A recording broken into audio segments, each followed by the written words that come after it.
Good morning. Welcome to round 2 of 12 Rounds with Rocky. So hopefully you all watched our amazing interview with Gracie last week. Gracie's from our HR department. If you haven't checked it out already, go and check it out right now. It is my privilege and my pleasure to introduce this gentleman next to me for episode 2. Welcome, David. Thanks, Mitch. Thanks for having me. You're most welcome. So just give us a little bit of background into you. I'm going to take this off as well. Yeah, I think we should. Let's take these off before we get started. We'll keep that for the weekends for working out. For those of you that see my LinkedIn, you'll know that I regularly try and use these with brokers that don't do nice things in the market. But anyway. Yep. So tell us a little bit about you, David. Where are you from? How long you been here? How you finding things? So I've been in Dubai for a while now, and I'm finding it fantastic. I've started with Rocky, and I've been here. The whole team's been fantastic. It's been an enjoyable journey. I've learned a lot working with all the team. Everyone's been really helpful and really motivational. So they all kind of push towards trying to better yourself within the real estate market. I enjoy the fact that I'm doing Talal Al Ghaf, which is a fantastic area. It's something I'm really enjoying. Beautiful villas. It's an up and coming project. It's going to be more and more desirable as the project work comes along. I've just recently closed 2 sales this month. You did indeed. Well, we're in February now, so that was January. Sorry, right? That was last month. Yeah, sorry.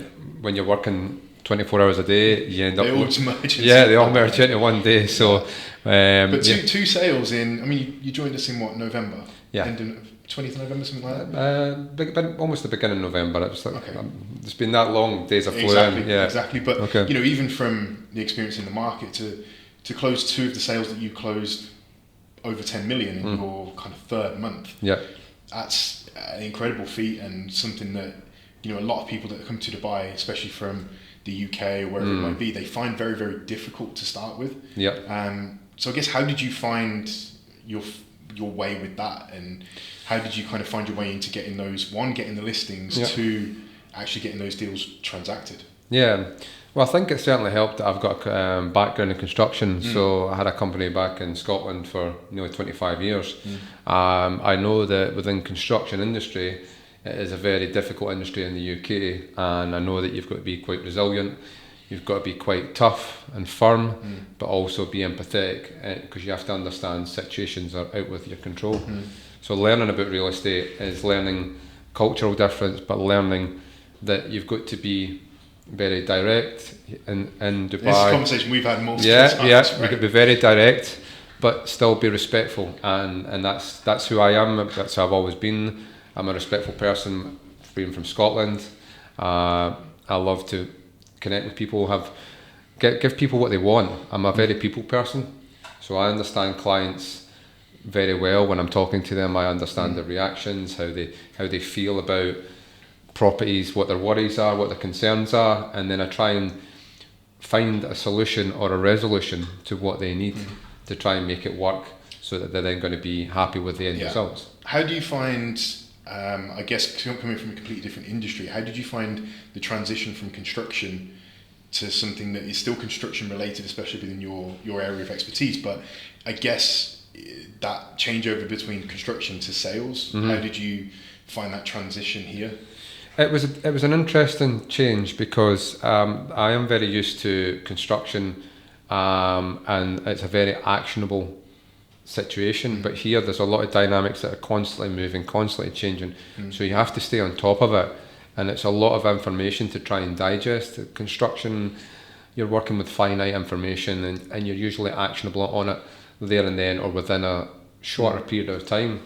With Dubai real estate, you have to be prepared to be patient and understanding and listen to your clients, because the clients will essentially tell you, they'll dictate when they want to sell or when they want to buy, because at the end of the day, it's their properties. Exactly. How have you found the cultural differences in, not only with the buyers and the sellers, but in terms of even like the office demographic and the Dubai on the whole? How have you found kind of adjusting? Because we had a conversation literally yesterday, didn't we, about how in the UK, for example, we would be ultra nice, we would be ultra customer service focused, but here it works completely differently.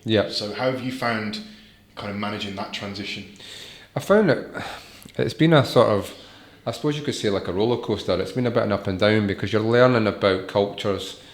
The good thing about Dubai is everyone is very respectful, and there is a lot of patience with respect in regards to people's behaviours and attitudes towards things. In regards to getting used to it and how I found it was actually a lot easier because that people have to accommodate because of expats. But with being here, there's a lot more accommodation for UAE in regards to the way it is in Dubai because they're wanting to bring in more expats into it. So they're accommodating and they're becoming more and more flexible. Not obviously coming away from their original setup in regards to rules, regulations, religious, anything like that. They're very strong here in the UAE, but at the same point, they are open-minded, and you learn, as you say, in this office, we've got nearly every nationality just about in here, and everybody works well. We all have a common ground. We all try to work well, even though we've got our differences in backgrounds. I mean, you being English, me being Scottish. We naturally hate each other by law in the UK. But we have to work with each other. I know, and it's. And by the way, this podcast will come with subtitles for those of you that can't understand accent. Yeah, my apologies, because me being Scottish it is a difficult accent to hear. Yeah. I certainly have noticed being here in the UAE, I have to clear up the way that I speak. Not because clients can't understand me, because they can. It's just with having such a strong accent and a strong personality in myself, it sometimes can be a little bit overbearing sometimes. Yeah, I don't yeah. mean in a disrespectful way, but even I have people that have said to me in the last 5-6 years that I've been here, they say, "Can you speak a bit slower?" or "I can't understand your accent." And obviously, I speak the language, I speak the accent, right? Yeah. So again, it's different cultures. We work in an office where English probably isn't 75% of the office's first language. So they're not necessarily used to certain words, certain slang words that we use, and ways that we use our grammar and our punctuality and things like that. So yeah, it's always evolving, it's always learning, it's always kind of moving in that direction. But one thing we're very lucky with here is having that mix of nationalities, and you can go to somebody sat next to you and say, "This client's Arabic, can you have a conversation with this client for me? If this client is speaking Russian, can I refer it to my Russian speaking colleague?" So we are very affordable in that aspect, that we have that available to us. So obviously been here now a while, been with Rocky 3 months, 2 sales deals done. What are you spending the commission on? I'm trying to be sensible with it. I want to try and keep it no flash holidays, no flash, no Aston Martins yet. No flash holidays. I'm not got time to flash holidays because I've got more clients to deal with. I've got more opportunities and more needs in my clients. So I'll have a holiday maybe in the next 5 years or something like that. Okay, that's fine. He's already got the job. He doesn't need to pass the interview at this point. But what's your goals for, say, the next quarter by the end of this year? I want to try, and if I can, get at least, I would say, about 15 sales under my belt, I think, this year. Now I know the sales market is a more difficult process, and it can take a longer process because clients' requirements are going to be something that you have to really take care of. So sometimes some clients want to do it within a couple of days, and then you obviously process it. Some can take weeks, months, maybe longer. And then sometimes if they wait that long, their opportunity is gone because the Dubai market is constantly moving. It's like we've seen where we've tried to call a unit and perhaps the seller says yes, it's available, and you go back the next day and it's gone. It's gone. In fact, we had that with one of our colleagues where we were trying to organise a sale, and the seller took her time to decide whether she wanted to sell at that price, decided she wanted a little bit more. By that point, the buyer had went somewhere else. And this is what happens in Dubai real estate. It's just so fast paced. Yeah. I've seen it before where I've had a broker go out to meet a client at a unit. They've gone and taken the photos, had the chat with the client, they've come back to the office, they've gone to upload the photos. By the time they've driven back from the unit to the office, done. So it is very fast paced, and it is very, especially with let's talk about the area that you're covering a little bit more now, Talal Al Ghaf. Yeah. It's, I live there myself. Mm-hmm. I love living there. I think it's an amazing community. But even from the kind of phase of it which is handed over already, Yep. that's only kind of 10-12% of the entire community, right? So Yeah. if we're looking at Talal Al Ghaf as a community now, Mm-hmm. your sales, you did Harmony and Alea, Mm. right? So those are communities which are what we class as off-plan resale. Yeah. So at the moment, they're not handed over. We can't go and open a key and walk in and put the Yeah. TV on or anything like that. So where do you kind of see the traffic of buyers going in the next 6 months, especially in Talal Al Ghaf? Well, I think they're certainly pushing towards off-plan secondary because they see the potential in things. So Which communities do you see being? in regards to community-wise, I think with Harmony just getting handed over very shortly, and that being the sort of standalone villas at the start of the process, everyone's kind of leaning more towards the villas. They do like the townhouses, and depending on the clients, they obviously wanting their own standalone villa. They want that privacy, they want that separation from everyone else. So I think, personally, myself, I think Alaya and Alaya Gardens is going to be the more desirable area right now, because that's kind of they've got some really unique villas, especially if you go to some of the grand villas, the Retreat, the Haven Select, and the Reserve. They're very big villas and they're beautiful in design. So I think they're going to, the way that Majid Al Futtaim's designed these, they've done it in such a way where it is in tone with the rest of Dubai, but it's setting up a new standard. It's putting up a new level of. This is their debut, right? This is their debut project in terms of residential. We all know that they're huge within the region. They're different sectors. They've obviously got Mall of the Emirates and various other different malls throughout Dubai. So if we're looking at Alea, we're looking at Harmony and those kind of areas. I mean, Talal Al Ghaf, when it is finished in 2027, 2028, they're talking now there's going to be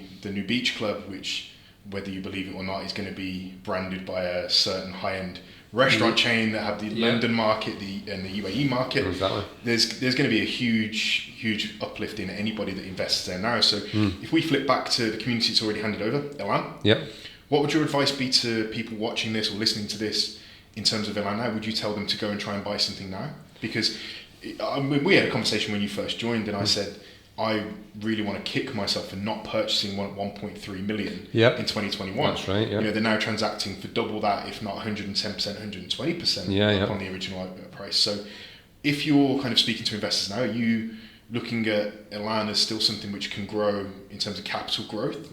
What would your advice be to people looking to kind of explore that area now? Well, I mean, it's one of the areas that's kind of rare in Dubai, because as much as you have the more standard areas in Dubai, like Dubai Marina, downtown, where they are constantly moving, but there's the investment prospects are almost consistent because of the way that it works out. But with Talal Al Ghaf, it's a bit more unique because, as you said, the return on your investment when you were looking at it initially yourself is nearly 110, 120%, and there's no reason to say that this is going to slow down in any way, shape or form. I mean, look at the rental prices. I saw something in the owners group today where somebody has a 3-bedroom to rent for 235,000. Now, you flip back that a year and they're kind of 130, 150, that range for a 3-bed. Then they start creeping up, 160, 165, 170, 180. And now we're kind of over the 200 mark. Now, even if you're looking at that from an ROI perspective, you buy in at 1.3, you're now getting 220 or 230,000 dirhams a year. That's an incredible investment. So would you still be advising clients to go and purchase in Elan for what could happen in the next 12 months, or would you be strategically trying to guide them away from Elan now towards Harmony? And it depends on what aspect they look. I mean, if they're looking for an investment, if they're looking for short term, I think there's still going to be a constant demand for Elan phase, because people are, maybe there are some clients I'm dealing with that are staying in Elan temporarily until their villas in Harmony or Alaya is going to be complete. So, and obviously when they come out and move into their standalone villas or mansions, if some of them, they're going to be units that can become available. But because it's a sought after area, I mean, it's got fantastic access for roads. It's next to Hessa Street, which is getting redeveloped, so that's going to make it easier as well because that's getting widened. And trust me, in the mornings, getting home at night, that is the worst part of living there. You've also got to say they've got a lot of amenities in regards to Talal Al Ghaf. They've just opened a new gym. They also have their own one of the big school that they have there. The RGS, exactly. Yeah, it's actually the second most expensive school in Dubai now as well. Exactly, and that tells you the level of degree that they're wanting to go in regards to Talal, because they're wanting it to be a really sought after area, because in Dubai it's always about trying to be the best and improve yourself and improve your lifestyle, your home and everything. So if they're putting that much effort into a school, that means they want the best for the families then want to say, right, well, this is something I want for my family. So within Dubai you're just going to go, well, and this is it. And obviously you touched on the amenities of the community, and so far, most of the amenities that are being talked about and planned still aren't even there yet, which that's a scary thought, considering you have district already with Carrefour, Starbucks, places like that. There's District 2, obviously the gym. You have the Crystal Lagoon, which is only like 10%. And that lagoon's going to be something else. That's going to be something else in regards to that. Exactly, and even with that lagoon at the moment, nobody can use the beach. The beach isn't open. The water activities there are still not open. So it's a very exciting prospect with Talal Al Ghaf now. So obviously, in terms of growth, community, lifestyle, living, I live there, so I can be as biased as I want. But even from looking to purchase another unit there myself, I'm definitely looking to do that when possible, and I'm trying to look to do that sooner rather than later, because I can buy in at this price instead of another elevated price, right? Because sooner the amenities start opening and more things, it's just going to spike the prices, I guess. So obviously Talal Al Ghaf, anybody looking for Talal Al Ghaf to buy, to sell, David here is your man. I want to kind of get to know David a little bit now. I want to know a little bit more about you, things that give us 5 facts about yourself. 5 facts about me. Anything. You tell us what car you want to buy, where you're from in Scotland, so what you get up to at weekends, anything. 5 facts about me. Well, I'm an animal lover, so I have 3 dogs and a cat. Okay, what dogs? 2 Siberian Huskies, which I brought from Scotland to Dubai. It's definitely going to be a challenge, but they keep you busy, right? They take you for a walk. Yes, pretty much. They keep you on my toes. And a Saluki, and also we have a cat as well. The other things that about myself, I'm a keen traveller. I've worked and travelled all over the world in different aspects in different ways. I love to see other cultures. I love to embrace other cultures, and I like to respect other cultures as well, because I find it's something unique. Like if you're able to really listen to other cultures, you can learn a lot about yourself, which then makes you better at whatever you do in life, whether it be work, rest, play, all these things. You can learn a lot about things like that. Other things I like to do, avid motorbiker. I like motorbikes, fast cars. So if you see anybody speeding on a motorbike or a fast car, Ferrari, Lamborghini through Talal Al Ghaf, you know it's this man here. Yeah, but please don't say anything. I need to keep to my clients' needs. I don't need to end up in jail. Precisely. Other things I like to do. I like to do extreme sports. I like to do adventurous things. Didn't skydive here yet? Not doing the skydive yet. I did do the zip line on Russell Kaima a couple of weeks ago. That was fantastic. That was some experience. I mean, you've seen the one in downtown? Yeah, I was going to do that one first, and then my partner decided she was going to book it for a Christmas gift. So we believe in more experiences than gifts. So she decided to go to Russell Kaima for the zip line, and what an experience. I mean, if anybody wants to do it, I recommend it, but I would say, little tip, don't open your mouth when you first go down, because you get a rush of air and you're like dry mouth the whole time. But it is the best 2 minutes of your entire life, because you get to see the beauty of Russell Kaima, the mountains, right? Exactly. Away from the city, away from the buildings, the pollution, the noise, the lights. Yeah, and see everything completely naturally. And it's so quiet. Like, as much as the wind noise in your ears, it's just peaceful. It's quiet, it's serene, and I think that's one thing that is good about Dubai, is as much as you've got the hustle and bustle of the city, you can drive for an hour or an hour and a half and not even as long as that. You can drive 30 minutes outside the city and have peace and quiet. Absolutely. And some surreal experiences, and that's what makes it so enticing to Dubai. I mean, most people I've met in Dubai have actually said to me that they never want to leave.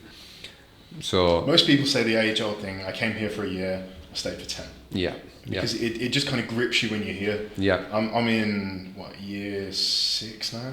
Into my 7th. And it does just grip you. It takes hold of you, and you don't realise how long you've actually been here until you look at the calendar or you see the memories on Facebook coming up saying, oh, I've been here, this was my anniversary. So it does just grip you in that way. And for me, this is, you never say it's your forever home, but I don't see me leaving here anytime soon, especially when I've got you making money for me. Well, that's the plan, mate. I'm hoping to try and get, the end result is hopefully on Lanaya Islands, is to try and get one of them for myself or for you. Let's see if we can try and get one of them closed Next off. door neighbours, yeah? Yeah, of course, exactly. We can work out in the gym, train together, or we can actually have a I'll take you into my wing, that's fine. I might show you a thing or two, you'd be surprised. Us Scottish, we're surprising. We always surprise the English. Let's not even get into a Scotland-England debate, shall we? All I'm going to talk about is football. Well, yeah, you're right in regards to football. Unfortunately, Scotland are never... But then rugby, which is my sport... Anyway, let's move off topic with sport. Obviously, we're just getting close to now wrapping up time. Yep. What's kind of one last thing you'd say to anybody about what you've learned here? What's the most valuable thing that you've learned in your short time working with me and working with Rocky? The most valuable thing I've learned is probably patience. Understanding that things take a process here. You can try whatever way you want to get your head around, maybe perhaps trying to make a process go faster. The process works here for a reason. There's certain aspects of Dubai that you just have to learn to adapt to and improve on yourself, and then work with that, and then use that knowledge to try and improve what you already know, and become a better person and become a better agent. I mean, I've certainly noticed in the time that I've been here, the adaptation of what I've had to learn in such a short period of time. It's crazy, isn't it? It's been absolutely crazy, and the knowledge that you're learning, because of the way that you're learning the knowledge, you're actually learning it in a fast pace, but not an overwhelming pace. So especially with yourself and the team, everyone's tried to give you bite-sized knowledge rather than overload you with knowledge, and then that way they work together to try and help you and improve. And look, from experience, what you've learned getting those sales done, even from that first listing, those first offers, that first sale, you kind of know more today than you knew yesterday.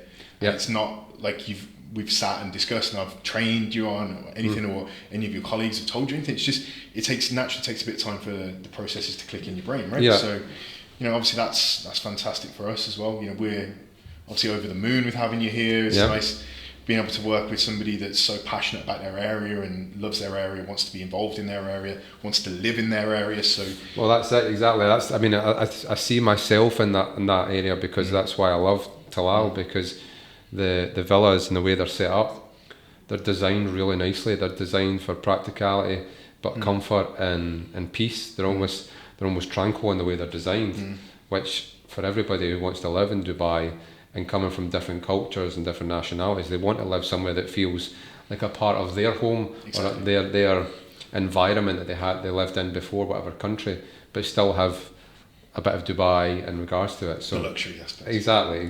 So. Right, thank you very much. Appreciate your time. Now get back and sell some more gas for us. I've got another 5 to sell today. I'll be fine. It's Friday. There we go. That's what we want on a Friday. No, thank you very much. Appreciate your time, taking time out of your schedule for us today. Yep. Join us next week, round 3. We have an external partner coming in to see us next week and have a chat with us. So stay tuned. See you next week.